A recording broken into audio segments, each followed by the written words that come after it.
People, deluded, I'm back again. I've offered my opinions on Kroenke, but I believe Emre's spoken as well. Josh Kroenke, if I didn't see. Emre's spoken about a couple things I felt I'd touch on personally as well. First and foremost, I'll go back quickly to Kroenke, and one of the chilling messages that was probably lost between be excited and all the other things by everybody, myself included. It is no secret we have a Champions League wage bill with a Europa League budget. Right now, that's a fact. So, what does that tell you? Because we've heard a lot of talk in regards to Arsenal's transfer budget. Have we got more money? Have we got less? Have we really got 45? Of course, we can be creative with the way of payments are structured, bonuses, and all of these sort of things that people in like Huss Farmy and all of these, Raul Sanye, all of these people behind the scenes need to work their magic and make it feasible to the way our football fans can't comprehend it. So there is fancy little things we can do. But for me, that is a chilling message. Because he said to be excited, but we've got a Champions League wage bill with a Europa League budget. So what does that tell me? That tells me significant change can't happen without moving on players that are part of this Champions League wage bill.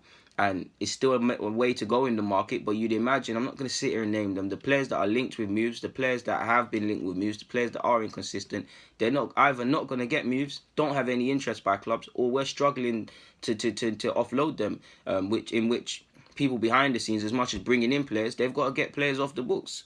And with the wages we've put players on and mismanaging, it makes it difficult for clubs to want to buy them because we can't get top dollar and expect them to take on the players' transfer fees.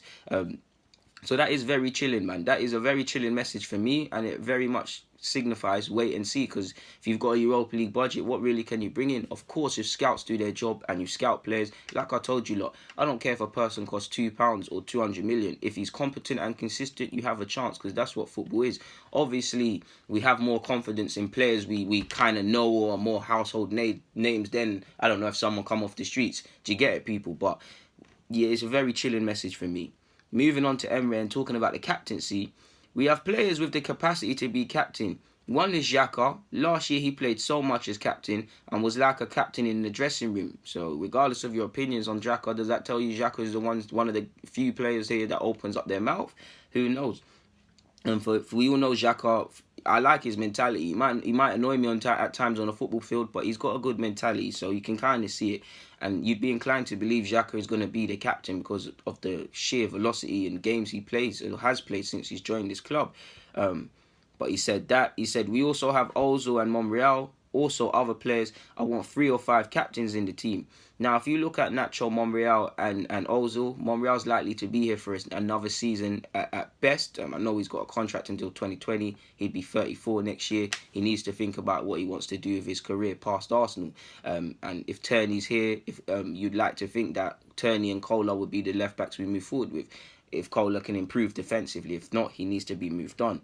The Mesut Ozil one, it's kind of weird, because have you given up on the fact that he's not going to leave this club and not be sold, and you're going to have to use him now, and you're going to kind of patch up the relationship that you two allegedly had disagreements last season? We don't need to get into it. You lot all saw at points last season. 1 minute he's in the team, then he's not. It's Ozil's fault. It's Emery's fault. This and that, and it had an effect on the players. You were seeing the reports.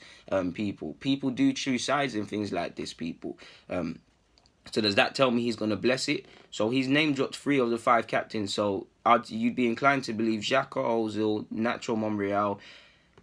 A lot of talk is saying Bellerin. I think you could probably throw Socrates in there. Many people will say Lacazette and things like that. There are people you can say can be captain and have got elite mentality, but realistically, there's issues in this club because I can't see one captain, people, really and truly. I can't one outstanding candidate. Apologies. I can't see one outstanding candidate. And the one guy that was the captain is obviously, or still is the captain technically, didn't go on tour. If he's still, I don't feel we've took the captain's ban seriously over a number of years, and it's just been willy-nilly, and at a point was used as a sort of stick to not let players leave. That kind of opens up the door to Koscielny possibly staying at the club, people. If you read between the lines, he said 5 captains. His name dropped 3 players there. If Koscielny stays, that's 4 captains. And what he does for the 5th, I don't know. Mustafi wore the captain's armband upside down, which shows you his mentality in pre-season, but he might be one of them. So, yeah, man, we'll see what happens in regards to that. In regards to new signings, maybe I don't know. Maybe these comments might come back to bite. But he said the club is working with the possibility to sign some new players to help us. We're doing a lot of meetings with the club, with Edu, with Raul, and also Josh and Stan Kroenke. We have a clear idea to sign players to help us with quality and in positions we need. We are taking with the patience and with the calm because we really want to sign players who can help us with a big performance, and also because we think in the team we have very good players and very young players. We also need players to take the best positions. We also need to take the players in some of the best positions. Whoever translated this is doing a mad thing. But carrying on. Really, I can say to our supporters that we are going to have a very good team with the players that are there now, and also with the 3 or 4 players who can come and help us in a few days. So what does that tell you, people? He said he literally said 3 or 4 players, people, and we've been linked with around 3 or 4 players. Again, whether these players sign or not is a different thing, and I'm not here to say they are. But if we just insert 4 names: Kieran Tierney, Zaha, Saliba, asterisk not here next season, and let's just say Everton. These players would help us, of course, people. I would like a centre-half to stay at the club for now, but 3 or 4 names is promising, because that would tell you we're going to go for a left-back, a centre-half, maybe a central midfielder, and a right winger. That would be the options I would improve.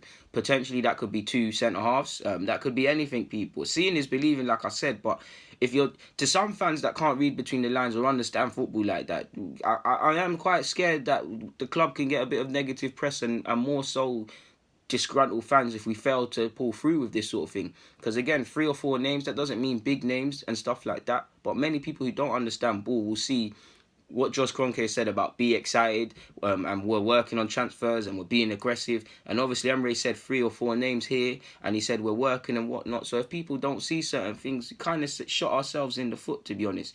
On the topic of the be excited, he's gone on to say other players can come here. Let me start again. Other players can come here to help us. We need really that they will come with a big performance, and also our target is to achieve 3 or 4 players who can really improve our team and our squad now. So that tells you, maybe that rules out Saliba, because there's a lot of talk of him obviously coming next season, 2020-21. So if he's talking about players that can come and help us now, I'd imagine that that's a centre-half and a left-back to immediately help us. Maybe a winger that can really galvanise the squad and chip in with goals. Potentially the 4th might be a squad player that can take us, that can be reliable and help us in our quest to get to the next level. I'm just speculating. I actually don't know. Of course, I'm here like you guys, people. He's also said as well, we are being very demanding.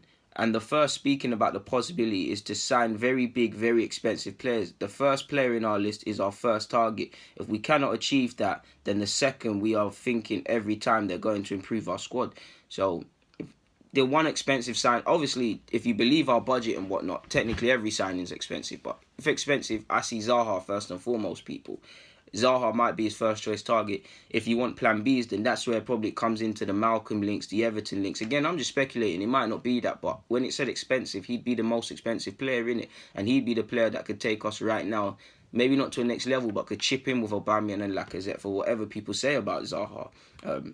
This is very upbeat, very bullish language. It does sound very coordinated. Clearly, Arsenal are a smart club. They're not going to...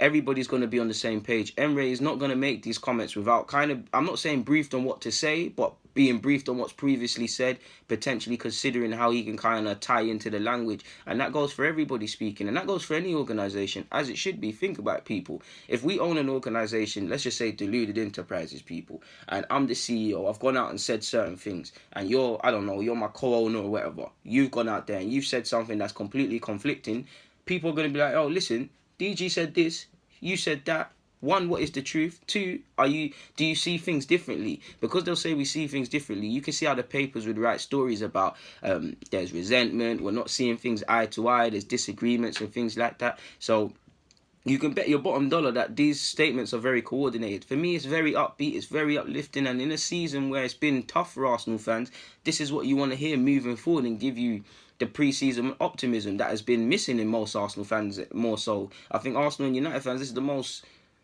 dovish I've ever seen them, to be fair with you. But at the end of the day, all that matters is come the end of the transfer window, who has come into this club and who hasn't. That's the, whatever way we wrap it, whatever way we try and shape it, people, that's, in layman terms, that's you lot know yourself. That's essentially all that matters, really and truly. You lot know yourself. But on that note, I'm not really got nothing else to add, so I'm going to respect you lot's time and keep it moving. I just thought I'd offer my opinions on that.